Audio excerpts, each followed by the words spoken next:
Pada video kali ini kita akan melihat bagaimana seseorang bertahan hidup di alam liar dengan cara membangun shelter hanya dengan kulit kayu dan material alam yang ada. Tidak ada tenda, tidak ada peralatan modern.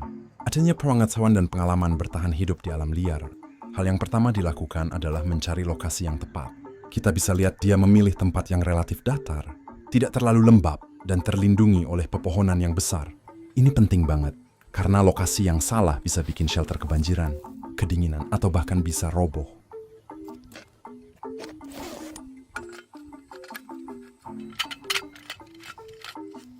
Nah, dia tidak langsung membangun, dia mengamati sekitar dahulu, melihat pohon mana yang bisa dimanfaatkan, arah angin, dan ketersediaan material alami.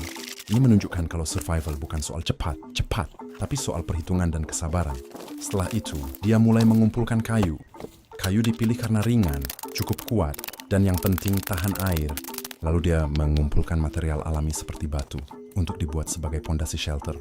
Kemudian material alami batu ini dirapikan satu persatu agar tidak mudah roboh.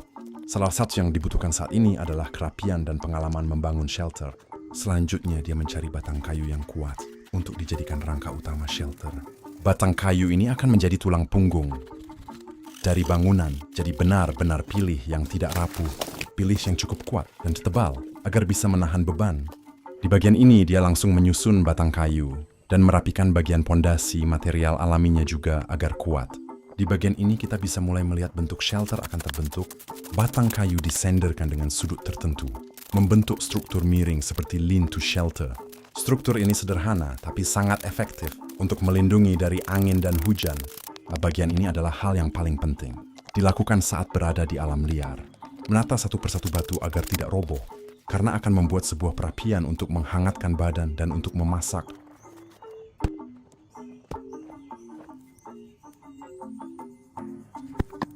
Sebelum melanjutkan pembangunan shelter lagi, dia akan mengisi perut terlebih dahulu agar stamina dan kekuatan kembali lagi.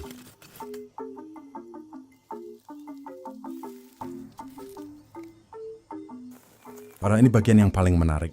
Dia mulai menyusun kulit kayu satu persatu. Dari bawah ke atas seperti menyusun genteng. Karena tempat itu akan digunakan untuk alas dia tidur ataupun duduk.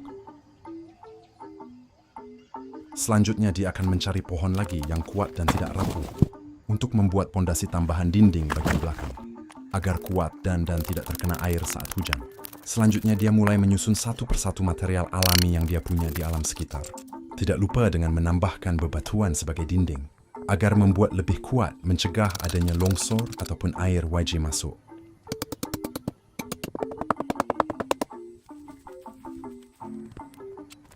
Tahap selanjutnya dia akan membuat kerangka pondasi untuk shelter. Karena tahap ini sangat penting untuk membangun shelter. Kalau salah membangun atau meletakkan kerangka struktur bangunan, maka akan roboh semuanya dan membahayakan diri. Inilah Yegi sangat dibutuhkan di alam liar, yaitu pengalaman membangunnya.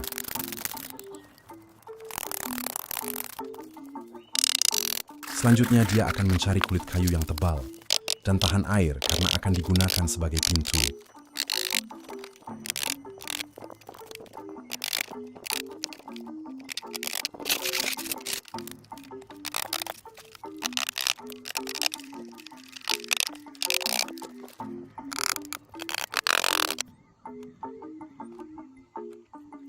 Tahap selanjutnya dia mencari beberapa batang kayu lagi untuk membuat atap agar tidak terkena hujan ataupun panas. Setelah tertata rapi batang kayunya, dia tidak lupa untuk memotong bagian batang kayu yang terlalu panjang agar rapi, lalu langsung menambahkan sebuah kain untuk dijadikan sebagai lapisan atap.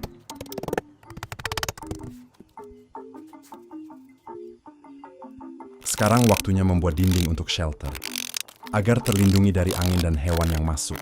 Proses ini membutuhkan waktu yang cukup lama karena harus mencari kulit kayu Yegi tebal dan kuat.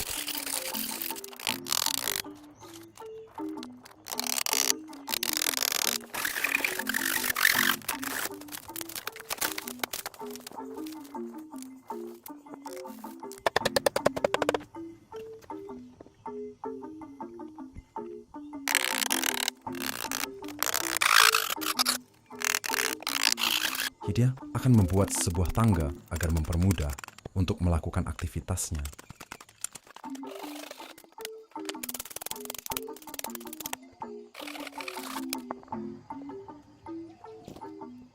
Hujan salju pun sudah turun.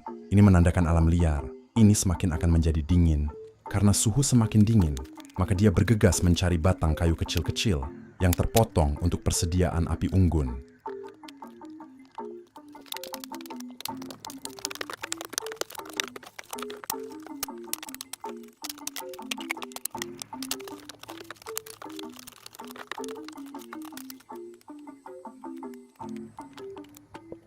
Hari semakin malam dan dingin, dia langsung membuat dan menyalakan api di shelter untuk penerangan dan menghangatkan tubuh.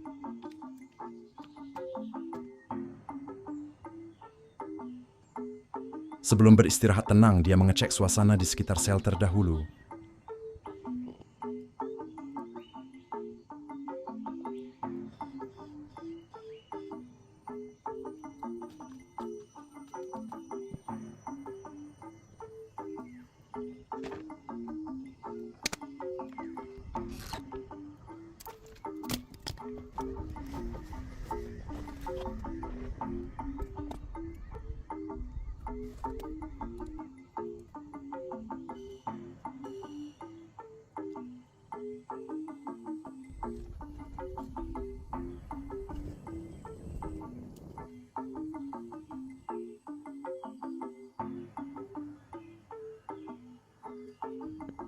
Malam sudah berlalu dan matahari sudah mulai muncul.